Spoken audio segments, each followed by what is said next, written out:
I've genuinely made such good friends, and it's through these lessons that I've learned. Everywhere I go nowadays, I seem to be respected. You know that one guy you see, and like a bunch of girls always swarm to talk to him, or like the guys are always like saying, yo, like complimenting him, and everybody just flocks towards them. Genuinely, I know now what it feels like to be in that experience, and hear me out, hear my story, but I've genuinely made the dream friend group that I always wanted. The first story I want to tell you, it was at my 18th birthday, and this girl that I hadn't met before came, and I thought she was pretty. Like as soon as I saw her, it was basically she walked in the room and she's like, I say, oh hey, what's up? And she's like, oh hey, and you go in for a hug and you greet them, and she was like, oh so what's your name? And I was like, oh my name's Finn, and she was like, oh so this is your party. And as soon as she heard that, she like her mind switched, like I could tell. She was like, oh my god, like I could see it in her eyes. And literally 10 seconds later, she was talking about how like, oh yeah, this is my best friend, blah blah blah. And that's when I realized, like, yeah, I'm like physically attractive, right? But the most attractive thing is the personality, like the energy that you have, who you are. Like, do you have a good reputation? Obviously when she started speaking to me and I had a good vibe, that was clearly a part of that she really liked me. But the other part of what she really liked me was like my clout, my social life, and all that. Like that it was my party, and not really clout in that situation, just that it was my party. And I want to explain it the opposite of that, bro. Because one night when I'm gonna get in this, but I went to a boarding school in Australia, and I came back to Hong Kong for a really short trip, and this was on Halloween. And I went there, and at the start of the night, I was with some good friends. But I kept like speaking to some girls. The girl that I went there, she was kind of like losing interest, and I went out with these three other people, and I'm sitting in the taxi, and I'm in the front, so I feel already like separated from the conversation. And then there's these two girls and this one friend of mine in the back of the seat, and they're all like talking, getting along really well, sharing these stories, and I wasn't part of any of them, and I kept getting into a worse and worse mood. I was already going through a tough time, like mentally then, but then I was starting to like really, really have a bad night. And then when I arrived to the venue, my friend was supposed to come meet me, and so I left the guys who I went in the taxi to meet him because he's my boy, and he didn't see my messages, he didn't see my calls or any of that, and so I was like, fuck. And I was basically like by myself or just hanging around with people who like I didn't really mess with 1,000%. And whenever I was trying to speak to some girls, I was getting shot down a lot. I was in such a low emotional like frequency. Every time I would speak to a girl, it would be like horrible. I got like zero attention. Or like it even though I was physically like peak attractiveness, out of like how attractive I've been over my whole life, that time I was the most lean. I had a good haircut. I was clean shaved. There was no reason like I was like the perfect, like tall and all that. I was like the perfect guy, but whenever I would speak to a girl, I keep getting rejected. And it was because I was in this horrible mood state. And then obviously when you're in a horrible mood state, other things happen. I ended up drinking way too much, which can also be considered ugly. And I ended up having to be carried home by like my friend of mine. And that next day, I really realized like, holy fuck, you can be such a like ugly, like physically ugly dude. Or sorry, you can be such a physically good looking guy, and you won't even know if you just have a bit of an ugly personality or if you're in an ugly mood. And that's why I wanted to start this video by saying it's not about looks at all. It's a fucking scam. Because I know ugly people who can talk to, like, all of a sudden, like, a bunch of girls are interested in them just through their clout or their persona or something. Literally, last night I saw this guy who, when I was out with my friends, he was always, like, surrounded by a bunch of people. He literally says nothing. He fucking pisses me off. He thinks he's so nonchalant and cool. But the thing is, okay, like, I don't hate him that much, but he literally is physically ugly. Like he's nothing special at all. But people are still really interested in him and speak to him. And that's when I realized like, yeah, maybe there's something more to this. Maybe it's not just your physical looks. I remember when I was about 14 years old or 13 years old, I was in this friend group for about 5 years. And this year, the fifth year, when I was 13 years old, there had been one guy was added to the group chat, and he would just take the piss out of me every day, just berate me on the chat, and all the boys would join in. So one day I'm like, fuck this friend group, like fuck them, they're a bunch of cunts. So I dipped the friend group, I left the chat, it was fucked because they voted for me to stay in or out of the friend group. And when they put the vote up, I won the vote, but before the vote results had come back, I'd already left because like at what fucking point am I gonna be part of a friend group that I'm not even wanted in? And I was like, fuck that. And I started hanging out with one of my childhood mates a lot more. And over the next 6 months, we started to, meet a few people. Like, I went to a movie with like this guy, and he like knew these three girls that we went to, and like this other guy, the guy that I was hanging out with from school, we went on a 2-man or like hung out with these other three girls. Like, we were meeting quite a few people, meeting a bunch of new guys. It was good fun, but it was nothing like life changing. It was not like it was just like a hangout here and there, and I was really awkward whenever I went to it. And I still never felt like that guy that people really wanted to be around. The girls, I don't think they romantically liked me. It's funny because I did end up having something like a talking stage with one of them, and the other one became a good friend of mine. So actually, you know what? Now that I think about it, both of them have ended up liking me. So that is actually I didn't mean to tell this. Now that I thought about it, these two girls who like literally I could tell they didn't have any interest in me. Both of them like ended up having some kind of interest in me later, whether or not I was interested in them that much. And that just shows you how far I've gone.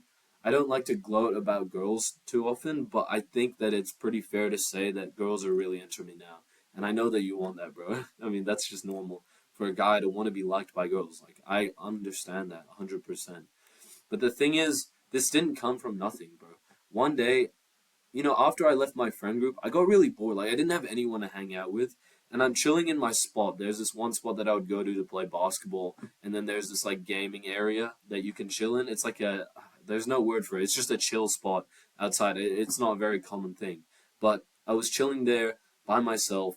And I viewed my Snap story. And one of the guys that I met by trying to be social with the childhood friend, after I left the friend group, I started hanging out with that childhood friend. One of the guys who we had ended up meeting, he said, "Oh, yeah, he knew this girl who was throwing a party, and this girl put a story on her Snap story saying, "Oh, anyone can pull up to this beach on this day at this time." And keep in mind, I'm like 14 years old and I've never been to a party. And I'm like, "Yo, can we go together? That would be fucking sick, right?" The thing is, a week later, he couldn't pull up. He couldn't come. So, I could have done the normal thing and just not gone, I don't have any friends going. But I just fucked it. Sorry, hear me out. I just fucking went. I didn't give a fuck. So I just pulled up to this venue, and at first I'm like awkward, and I walk up to this group of people like really awkward, and I'm like, "Oh, is this the person's party?" And there's this one girl, which I got really lucky in this scenario. There was this girl who was very friendly with me, saying like, "Oh yeah, I don't know many people either. Like, nice to meet you." And she kind of introduced me to some people, and it's that I think that is one of the reasons that I became social so young because I saw for the first time such a friendly group of people that I realized if there's one group of people like this. By the way, the group was like 100 plus. It was like a load of people, and they were all teenagers. They're all dumb, but they were also nice. Genuinely, there weren't many dickheads. Everybody was kind. Everyone spoke to each other, and I like really fucking got shocked for that for a bit. I didn't know what to say. Every time I'd go to these hangouts, I'd just be standing around, not saying anything. And that continued for a little while. And that was like a big theme over the next few months. But I still ended up meeting a lot of good friends who I got close to. And I ended up meeting a lot of people in Hong Kong. And then I met their friends, and then I became friends with them, and then I met their friends. And like, that's how I overall ended up getting to this point now that when I'm in Hong Kong, I'm getting like literally, I'm not even joking. Like, this is hard to believe. It happens in Hong Kong quite a bit, but like, it happens way more often than to me than anybody else. Like every time I leave the house, I'm gonna bump into somebody. Every time I go to like one of the main areas in Hong Kong, I know that I'm gonna bump into somebody I know because I've met so many people and I've been really friendly and I have like, good reputation is usually like a bit of a scam. But I think in this case, where I've been so nice to so many people, it's a good like, yeah, reputation is valid in this scenario. And I don't have the same effect in Australia because I never got out there and was as social there. I used that time to work and be as studious because I knew that it was easier to just be social when I was in Hong Kong. And I'm skipping ahead a bit because after I went to these parties and life was going well and I made a lot of friends, I went to boarding school in Australia. And when I went to boarding school, that was a unique experience, bro, because people weren't that nice there to me. It was different, and I changed my personality a lot. And since then, I've had like the best time ever in my life since I've changed.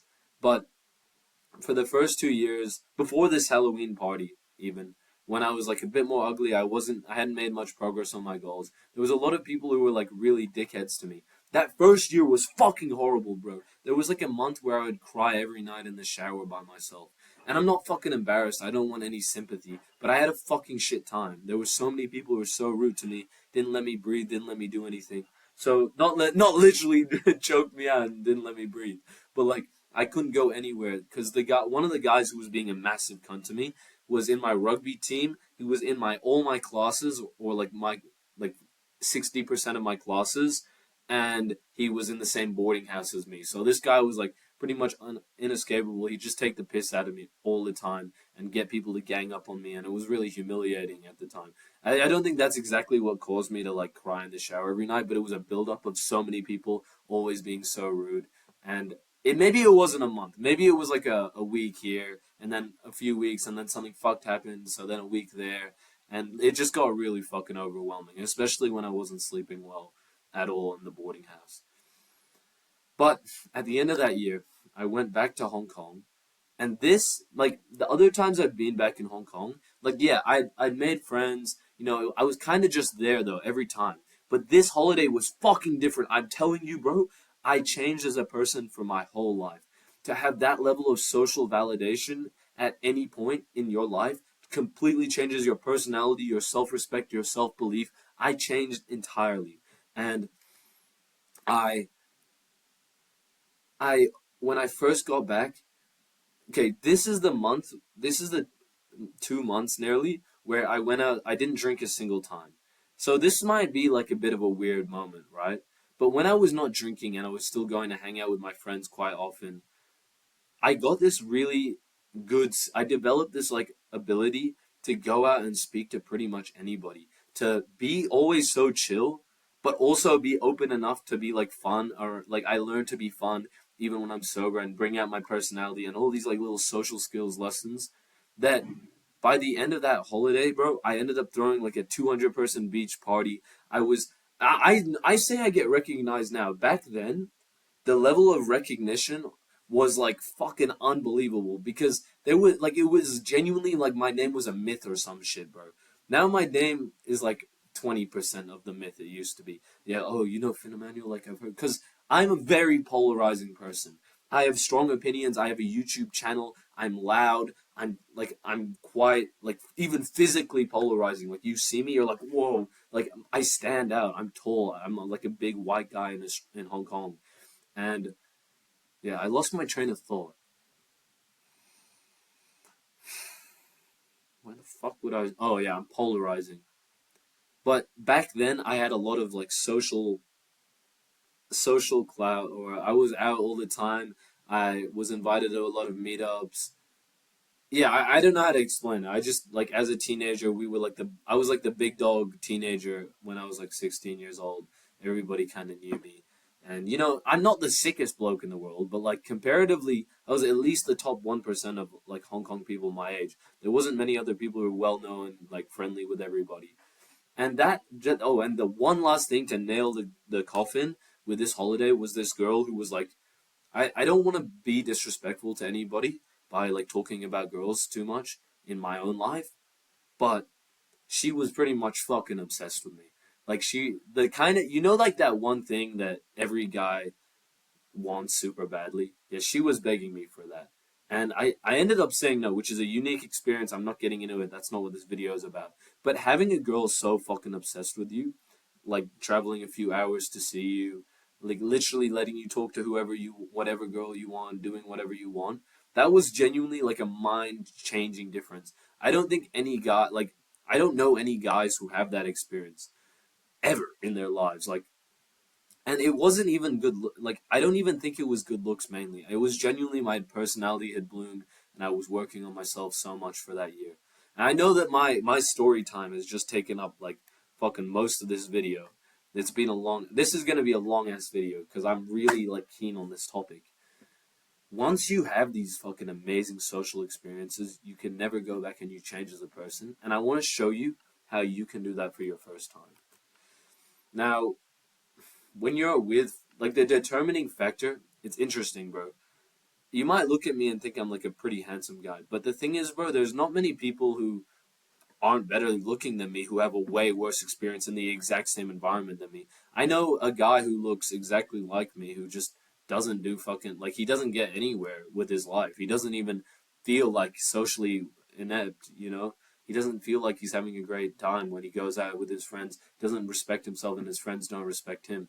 And that's no disrespect to him. It's just like, I mean, probably somebody's gonna try and take a guess at who this is, and they're gonna be so fucking wrong, like, because it's nobody that you would know. It's some, but anyways, the point that I'm making here is, I've learned these three lessons I'm about to tell you are fucking massive for social skills, and I'm telling you because I spent years like working on them, and these fucking mindsets were the biggest thing. There's also Oh wait, it's written down. Okay. I want to share these three because this will genuinely change how fun you are to be around people from like the mindset up. Because sometimes I can tell you what to say, but that doesn't mean that you'll be able to naturally do it. This is what I'm teaching you so that you can naturally start being super social. Okay, here is a great, oh wait, no, I can't say that example.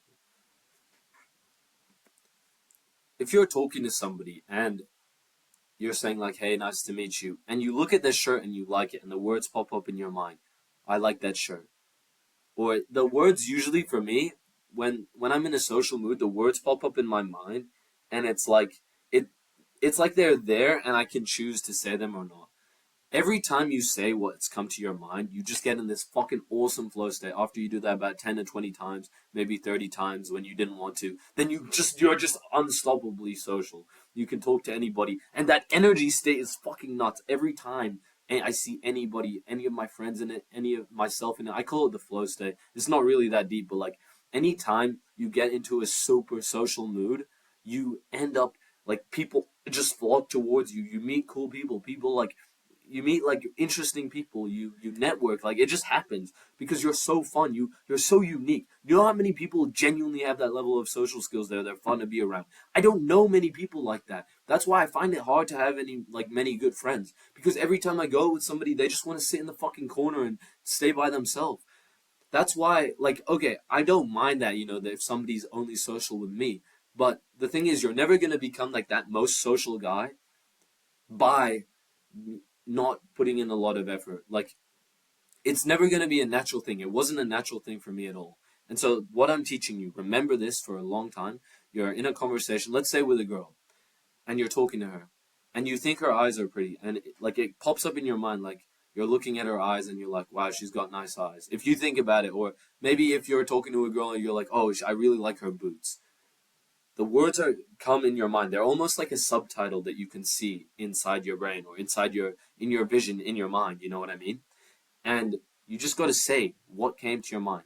And at first, it's gonna be a fucking shit feeling, but when you keep doing it, it's gonna be the best fucking social night of your entire life. You're gonna be at this party, and all of a sudden, you're gonna be flocked with girls. Take my word for it.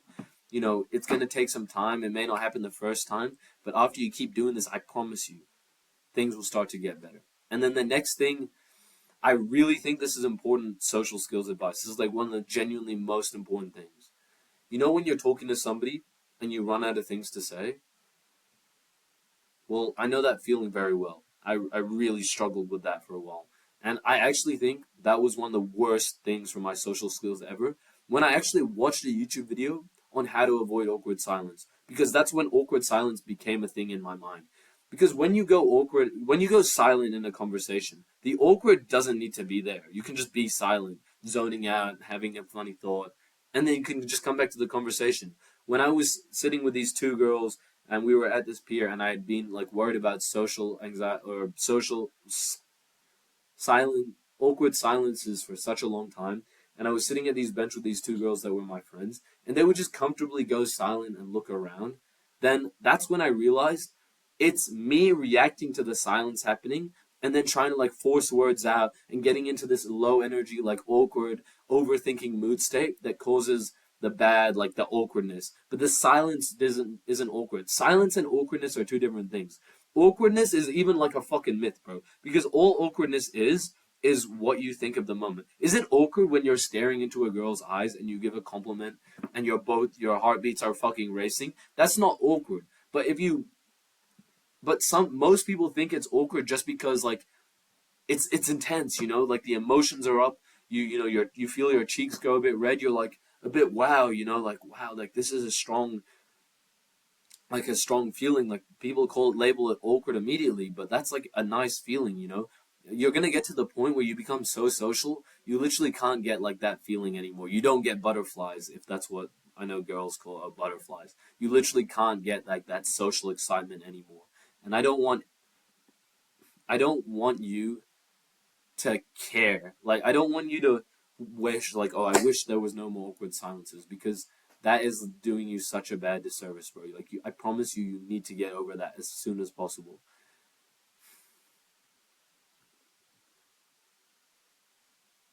When you go silent in a conversation, just take a deep breath. What I did there accidentally was perfect. When I'm pausing to think, when I just say nothing, you probably didn't think, oh, this is so awkward. Did you? I mean, maybe, you know, I'm helping you, so you might have actually thought that. You know, you're on the other side of the screen. But for me, I didn't, in hindsight, I don't think that was awkward. That was just me thinking. That was just me looking around. If there was nothing coming to my mind, then, you know, I'm comfortable to just stand, not talking to somebody for a bit. And some people aren't. But that's the thing. You don't need to be worried about what everybody thinks all the time. The most social people aren't worried about this. Now the next point I want to make, I told so these two friends, I introduced them to each other and I told each other that they both said I like that guy. I told the same thing to both of them. They didn't fucking say that. I just made that shit up so that they would get along better. Then when they were hanging out for the second time, first time it was dead. Second time I told them they liked each other. It was fun. They were getting along. They were laughing. They were making jokes. They were so comfortable around each other. And then it blew my mind. Then they actually said to me, yo, I like that other guy. Both of them said that. Yeah, he's such a good bloke.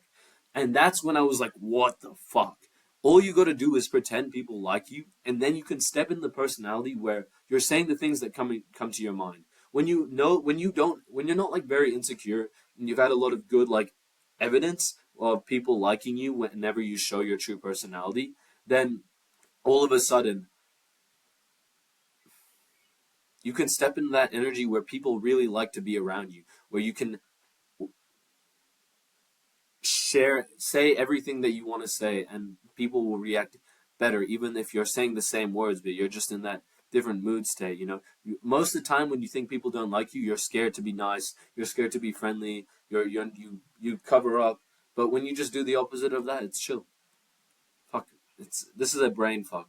But yeah, you understand the point. You know, just go around and just every time you see somebody, just assume no, but he likes me. He likes me. Just say the words. It doesn't need to be logically true because it becomes logically true when you assume, oh yeah, they like me. By the way, bro, a bit of narcissism, a bit of arrogance is a great thing for your social life. I promise you, it's a controversial. Just think you're a bit better than yourself. Like, yeah, you know how I'm saying like I'm the go, you know, I'm sick. It's not arrogance with me though. Like I literally had this conversation with somebody when I was getting recognized the whole night. Because earlier in the night I'd be making a joke, yeah, I'm the king of Hong Kong.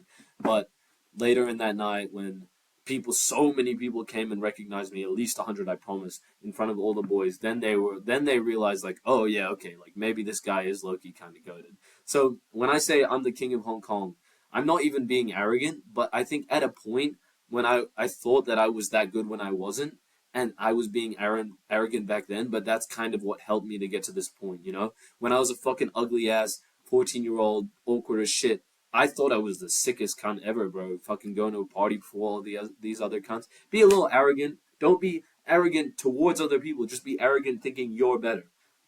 Don't be so arrogant that you think that no matter what you do, you're the best. You need to think, I'm so good that no matter what happens to me, I'm going to make sure and put in the effort so that I can be the best. Because nothing comes for free, bro, ever. And the last, wait, how many slides? Okay, yeah. I've got one advanced tip at the end, which is really, really valid. And, oh, what? I look, he just put the, I accidentally put the same slide. This is what I was copying off. But oh, actually, I can tell you one more story. When I was at Sydney the other month, and I barely knew anybody. I reached out to because I went to school there for like 6 months, and I reached out to this guy who I went to school with, who was a friend back then. We ended up meeting, and then when we were hanging out, he was with this girl who, like, it was completely platonic, by the way. But when I met her, I was chatting to her for a bit, and we're getting along decently. And then later that night, we were chatting more, and she was like, "Oh yeah, you should. I'm going this 18th tomorrow. This girl's 18th." And I was like, "Yo, can I low key come?" I pulled up to that party. Shit, like it was fucking horrible because I just met this girl, and I didn't have anything in common with her. And I just wanted to go to a party, to be honest. I arrived to the party when I was dead sober. And when I got there, I realized it was an all girls school. Who like the girl went to an all girls school, and it was like pretty much 50 women and like 5 dudes. And I don't know if you understand how fucking hard it is to go and speak to like these random girls you've never seen before when you're also not trying to like just what I mean, crash and burn, like, oh, you're hot, when it's completely platonic, it's so much harder to talk to girls platonically than romantically, because romantically you can just kind of like rely on humans like each other, guys and girls like each other. But platonically, making a lot of friends with girls, you have so much less in common with girls because you can't talk to girls about girls. You can only talk to girls about sports, but a lot of guy sports girls don't do. Girls don't box. Girls might go to the gym though, so I suppose that counts. And yeah, there's like quite a few things that are off the table. Obviously, I still spoke to everybody, but I went to the bathroom while I was recuperating, and I like slowly started talking to more people and got better and better. And I noticed that naturally confident guys, like they could pull this off, but somebody like us who are not naturally like this, bro, we got to work on it. We got to know some strategies. And that's why I wanted to inform you on this last slide.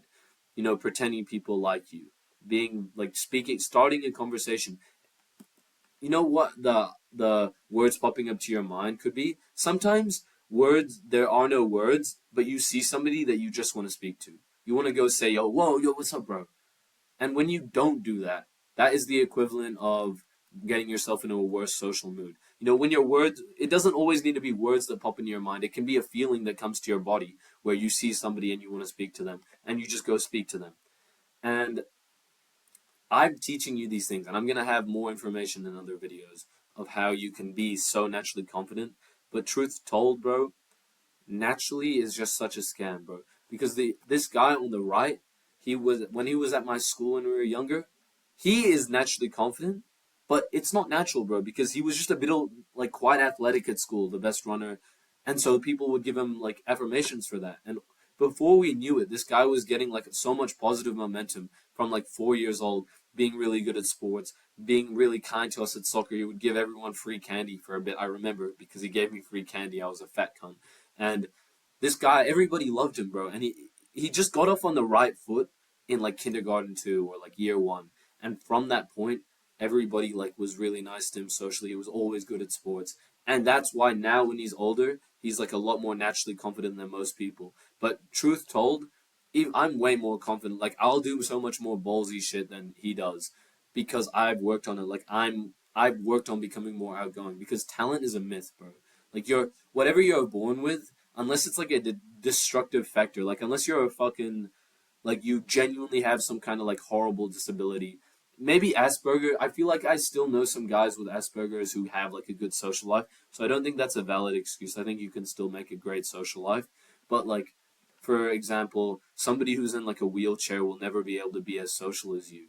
And so talent is only relevant when it's completely destructive. Like you don't have legs, or you're like you can't speak properly or something, or not you know what I mean? Like, you always got to learn to work with what you want, and we all know that being socially valued is the best feeling on the planet. Last thing is, bro, I kind of got around this, like, being recognized on the street thing that I already said, but this guy on the right of me, he has a business, and when we go out, people are like, yo, I love that app, bro, that's so sick. They come up, they recognize him for that. People come up to me more because like I've met them, I'm social, I'm on a lot of nights out, but they also come up to me saying like, "Yo, I love your YouTube channel." People who I don't speak to much or haven't met at all, or sometimes when I'm speaking to people, this is the more common thing. Okay, well, first of all, if you start to have like a really like you're famous or something along those lines, this happens super often in Hong Kong, so I understand it's very different. But like in your school, once people know you're famous on Insta, then the rumor's gonna go around, and then all of a sudden people are like watching your videos and complimenting you. Like doing cool shit, like being famous or having any like big Insta following is just like super elite. People give you so much more of like a like they listen to you. They're like, yo, that's cool. And the other thing is, bro, when you're talking to somebody in a conversation, they're like, yo, what do you do? And you say something unique. Like I say, yo, you know what, bro? I actually have a dream to become a massive social skills YouTuber. That's fucking rare, bro. What the fuck even is that? I'd never met anybody who ever said anything like that. And so people may fucking think, oh, this guy's like unemployed, he's weird. Usually those are just the old fart depresso espressos. So what I mean, I accidentally started speaking like in my. I have two moods. I'm either talking like seriously or I'm just talking like brain rot garbage. But it's like brain rot garbage that my friends understand. We have a similar like joke set, and that like having both and being able to do both is when you can become the most fun. Like I'm an intellectual guy, but when I just turn off my brain, I just stop thinking when I'm with my boys because I'm calm around them. That's a side point. Remember, don't overthink shit. Just turn off your brain when you're with your boys. Have a good time. And the last thing I was going to say, if people don't respect your little hustle, you know, my clothing brand or my song, my music production, they're just fucking cunts, bro. Fuck them off. You don't want to be mates with them anyways. The people who you say, oh, I got a YouTube channel, they say, yo, I really respect that. Those are the guys who are on average kinder people, like logically, factually, they're going to be nicer because they're more open-minded towards people taking risks towards getting their dreams, and those people are so much happier with their lives. So, for an absolute fact, just go around saying this and you can just automatically filter out who's a cunt and who's not. Because the truth is, bro, I'm not liked by everybody. In fact, there's some people who are like really fucking rude to me. And it's really rare. It's always on a night out when somebody's like got really drunk. And actually, you know what? It doesn't happen to me anymore. Actually, you know what? It doesn't happen unless you're like physically like a small guy. But it happens here and there where like some people do some dog shit. Like for example, I was at this concert and I accidentally stepped on this guy's foot when I was like dancing with my friends. I was like, before I could turn around and say I'm sorry, he fucking kicked me. So I was like, mate, don't kick me. I'm sorry, but don't kick me. So that's like a separate point. But people are gonna. I don't even know where my train of thought is going. I've got way too many ideas.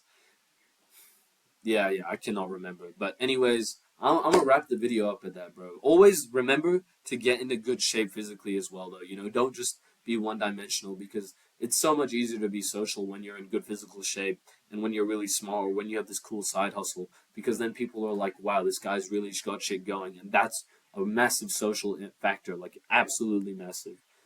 So yeah, that's all I have for the video, bro. Thank you for watching, and if you want more help, go click the link in the description because this course that I've made, I put a lot of effort into it, and there's a step-by-step guide, and obviously I'm giving out a lot of free information on here. But also there's like weekly calls. Maybe honestly, if like when you first join, I'm gonna do a bunch more calls. I want to do more than weekly calls, anyways. But if you join it and you speak to me directly, that is the most valuable advice that I could give you. I promise you, mentorship is so powerful. That's all I have to say. Thank you for watching this video and subscribe if you're interested in the content. Have a great day, lad.